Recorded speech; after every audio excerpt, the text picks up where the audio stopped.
Sappho's Ode to Aphrodite is both a rare and incredible work. But what are some of the themes? What's the premise of the poem? And what would it sound like performed in ancient Greek? Well, join me and find out all about it on a special mini episode of the Ancient History Hound podcast.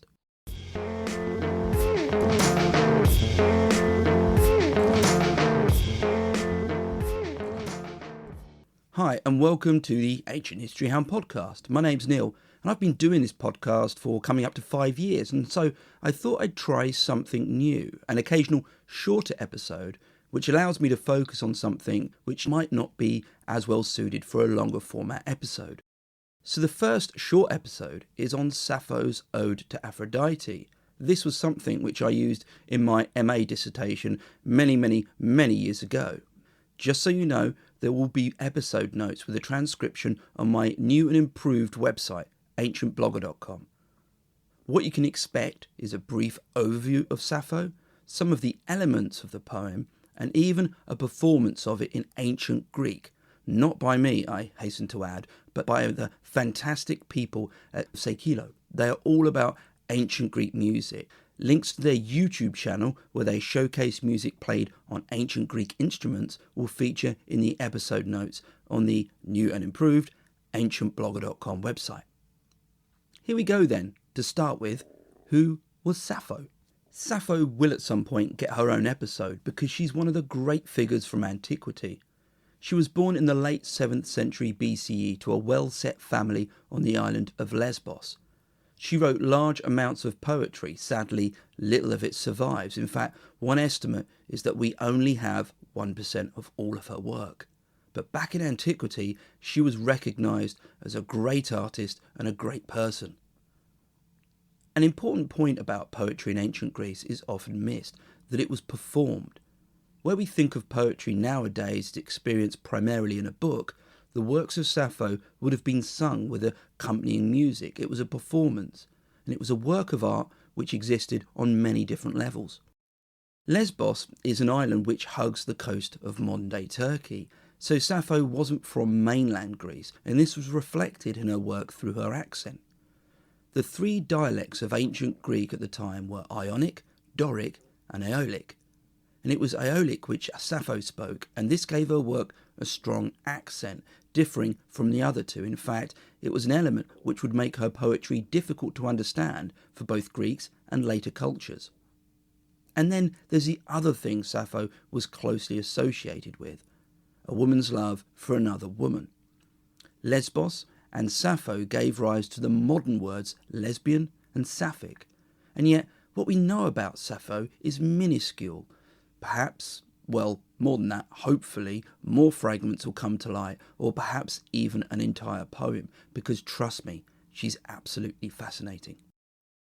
Next up then, the poem, and I'm going to read it out, but don't forget that performance of it at the end of the episode. I'm using the translation by Barbara Hughes Fowler in the book Archaic Greek Poetry, which is a great sourcebook. Now, there is a point in the second half of the poem where Aphrodite addresses Sappho directly. Ideally, I'd have a second voice, but just listen out for it. Okay then, here we go. Deathless Aphrodite of dazzling throne, beguiling enchantress, child of Zeus, do not, I beseech you, overwhelm my soul with torment and anguish, O queen. But come here to me, if ever before you heard from afar my voice and listened to me, and, abandoning your father's golden home, you came to me. Your chariot yoked and your sparrows pretty and swift, with frequent pulsing of fluttering wings, bore you athwart the black earth, sheer from above through heaven's mist. And quickly they came, and you, O blessed one, with a smile upon your immortal face, asked whatever I suffered now, and why again I'd called on you. And whatever I most in my maddened heart wanted to happen to me, whom am I now to persuade to lead back to her love? Who, O Sappho, does you wrong? For if she flees, she'll soon pursue, and if she refuses gifts, she'll soon bestow them, and if she does not love, soon she will, in her despite. Come to me even now and release me from torturing cares, and all that my heart desires, accomplish for me, and do you yourself do battle with me. Well, I hope I did that some level of justice. The general premise of the poem is that Sappho is infatuated with someone and requests help from Aphrodite. Sappho makes mention of where the goddess has helped her in a similar situation in the past, and the poem finishes with her asking for Aphrodite to work with her in all that her heart desires, and this might mean more than freeing her of her current infatuation. That Aphrodite names Sappho is a rare thing and builds upon the connection between the two, and how this framed is vital as I'll mention, but I'll start with the humorous elements of it all, which has been noted by many scholars, and perhaps is a bit of a surprise given the subject. Sappho reminisces about her previous experiences of working with the goddess to achieve her heart's desire, and the goddess asks her who it is that she needs help with. A perfectly reasonable query, but it comes across in a manner of Aphrodite almost rolling her immortal eyes. Kind of, yeah, okay Sappho, who is it this time? And there's also humour to be found at the outset.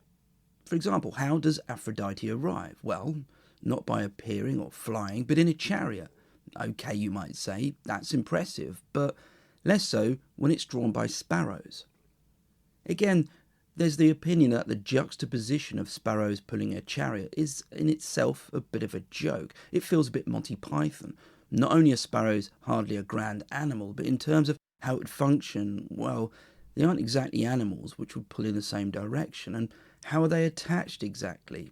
Okay, I'll stop going down that rabbit hole.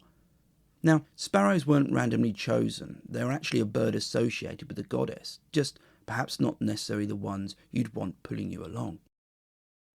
In fact, we can take the chariot as the literal comedy vehicle to consider a joke outside of the poem. The instance of Aphrodite getting on a chariot and speeding to Sappho has been argued as a parody of a journey Hera made in the Iliad. In Book 5, she travelled from Olympus to the plains of Troy in a chariot drawn by horses, and Homer paints a dynamic scene of Hera cracking the whip and the horses neighing as they sped to the earth. It's perhaps a bit more of what you might expect. If this is a reference, it's ingenious because it extends further. Linking Aphrodite to the Iliad provides a bit of a cruel joke at the goddess's expense. Aphrodite doesn't fare well at the Iliad, where warfare is involved, and if you're thinking, hang on, no one's saying that, well, the chariot was part of the battlefield iconography of Homer. So then, let's sum up. We have Aphrodite, a goddess with a proven poor track record in warfare, choosing to ride in a chariot. That sparrows are involved gives a sort of comical visual image, and then there's the idea that it's made more ridiculous by having an example of Hera travelling in a chariot to contrast it with. Moving on from humour, how Aphrodite is referred to is also crucial to the poem. In the opening stanza, she's called the daughter of Zeus. In mythology, Aphrodite had two origin or birth myths. One is perhaps more famous than the other, and both offer comment about her. In one myth, Aphrodite emerges from the foam caused when the castrated genitals of Uranus fell into the sea. In the other, she's just a daughter of Zeus and Dione.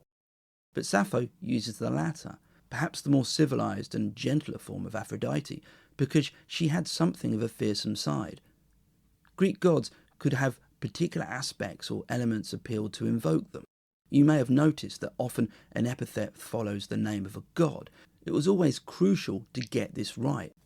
This moves to a further comment on the poem, that it was formed of three sections.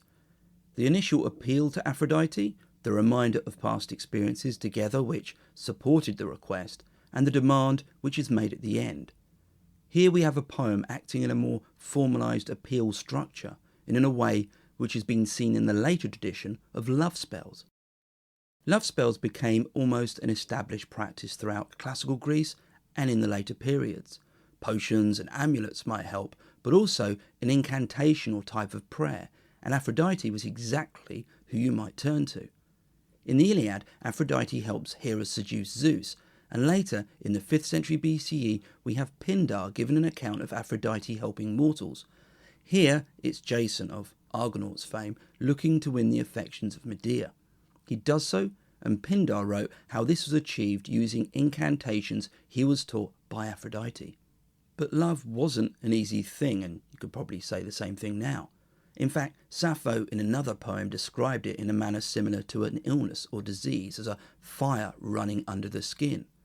For the ancient Greeks, love wasn't something taken lightly, and in this poem Sappho mentioned her maddened heart and tortuous cares. This motif of suffering is something present in love spells, and also how Aphrodite facilitated an outcome. Take a charm she used which consisted of a bird tied to a wheel. Yeah, it doesn't sound pleasant, and it's been posited that this carried the notion of both being caught and being in a frenzied state. Emotional and physical distress form the palette of many love spells, either in the creation or dispelling of this intense desire. A particular type of spell relevant here was the agoyi, I hope I pronounced that correctly. This sought to drive the person into your arms. A spell similar to this was the binding spell, which was used for different, more pernicious reasons, but they were similar in that they tried to bind an individual to an outcome or fate or emotional state. There isn't a sense that the other person has a say in the matter, but then, as I said, affairs of the heart could wander into some very nasty or uncomfortable territory in ancient Greece. Little wonder that the poem ends with Sappho asking Aphrodite to do battle with her, and perhaps this is a military analogy that isn't part of that earlier joke. And speaking of the end, here we are, but what a way to sign off. What you're about to hear is a rendition of the poem in ancient Greek by Evangelia Thalassini, courtesy of Sekilo. They have a fantastic YouTube channel, as I mentioned earlier, so double check it out, and again, that Star Wars theme is something else. But don't worry if you didn't write that down. I'll put the clip and links to it all, as well as a transcription in the episode notes on ancientblogger.com. And let me know what you thought about this episode, what you thought about the format and the content. I'd be really, really keen to hear any feedback you have, and keep those reviews coming on. Anyway, until next time, keep safe and well, and take it away, Evangelia.